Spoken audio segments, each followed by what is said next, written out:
Big boss Malayalam season 6 നിന്നും power room എന്ന് പറഞ്ഞ കൺസെപ്റ്റ് എടുത്ത് മാറ്റിയിരിക്കുകയാണ് ലാലേട്ടൻ ഇന്ന്. അപ്പോൾ ശ്രീധുവിനോട് ഇന്ന് ചോദിക്കുന്നുണ്ട്, പവർ റൂമിൽ പോകാത്തതിൽ വിഷമമുണ്ടോ, കാര്യങ്ങളൊക്കെ ചോദിക്കുന്നുണ്ട്.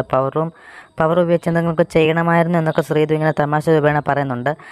ശ്രീധു പറയുന്നുണ്ട്, എനിക്ക് ആ താമരയിൽ കിടക്കണമായിരുന്നു എന്ന് പറയുന്നുണ്ട്. അപ്പോൾ ലാലേട്ടൻ പറയുന്നുണ്ട്, ഇനി മുതൽ കിടക്കാമല്ലോ.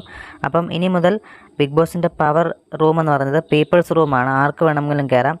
പഴയ രീതിയിൽ തന്നെ നമ്മളെ ബിഗ് ബോസ് സീസൺ 5 എങ്ങനെ കണ്ടോ അതേ രീതിയിൽ തന്നെ ആയിട്ടുണ്ട്. ആർക്ക് എവിടെ വേണമെങ്കിലും കയറാം, ഓരോരുത്തർക്ക് പ്രത്യേക പവറോ കാര്യങ്ങളോ ഒന്നുമില്ല.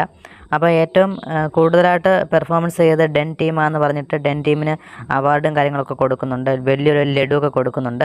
ശേഷം എല്ലാവരും കൂടെ ആ ഒരു ബിഗ് ബോസിൻ്റെ പവർ റൂമിൻ്റെ ആ ഒരു ദണ്ട് പിടിച്ചിട്ടിങ്ങനെ എല്ലാവരും വന്ന് പിടിച്ചോ എന്നൊക്കെ പറഞ്ഞിട്ട് സിജോ വന്ന് എടുത്ത് കൊണ്ടു കൊടുക്കാൻ നേരത്തെ എല്ലാവരും വന്ന് പിടിക്കുന്നൊക്കെ ഉണ്ട്. ഇനി ഇതിൽ പിടിക്കാൻ പറ്റില്ല എന്ന് പറഞ്ഞിട്ട് പിടിക്കുന്നൊക്കെ നമുക്ക് ഇന്നത്തെ വീഡിയോയിൽ കണ്ടാണ്. ഡെൻ ടീമിന് അവാർഡൊക്കെ കൊടുക്കുന്നുണ്ട്, ഏറ്റവും മികച്ച പെർഫോമൻസ് ഒക്കെ ചെയ്തതിന് ലഡുവൊക്കെ കൊടുക്കുന്നത് നമുക്ക് കാണാൻ സാധിക്കും. എന്തായാലും ഈ ആഴ്ച വരുന്നത് ഫാമിലി വീക്കാണ്. അതായത് വീട്ടിൽ നിന്നും ആളുകൾ, ഓരോ മത്സരാർത്ഥികളും വീട്ടിൽ നിന്ന് ആളുകൾ വരുന്ന വീക്കായിരിക്കും ഈ ആഴ്ച വരുന്നത്. അപ്പോൾ ഇനി ആരുടെയൊക്കെ വീട്ടിൽ നിന്ന് വരും, അവരൊക്കെ അവിടെ സ്റ്റേ ചെയ്യും ഒരു ദിവസം എന്താണെന്നൊക്കെ കണ്ടറിയാം. അവരെ കൂടെ ഗെയിമിൽ ഉൾപ്പെടുത്തി കളിപ്പിക്കുമോ കഴിഞ്ഞ പ്രാവശ്യത്തിൻ്റെ കൂട്ട്. എന്തായാലും ഈ ഫാമിലി വീക്ക് ഈ ആഴ്ച വേണ്ടായിരുന്നു, ഒരു 2 ആഴ്ച കഴിഞ്ഞിട്ട് മതി എന്നാണ് എൻ്റെ ഒരു അഭിപ്രായം. എന്തായാലും ഈ ഫാമിലിയുടെ വീട്ടിൽ നിന്നുള്ള ആൾക്കാർ വരുന്നതിനെ പറ്റിയുള്ള നിങ്ങളുടെ അഭിപ്രായങ്ങൾ കമൻറ്റായി രേഖപ്പെടുത്തുക.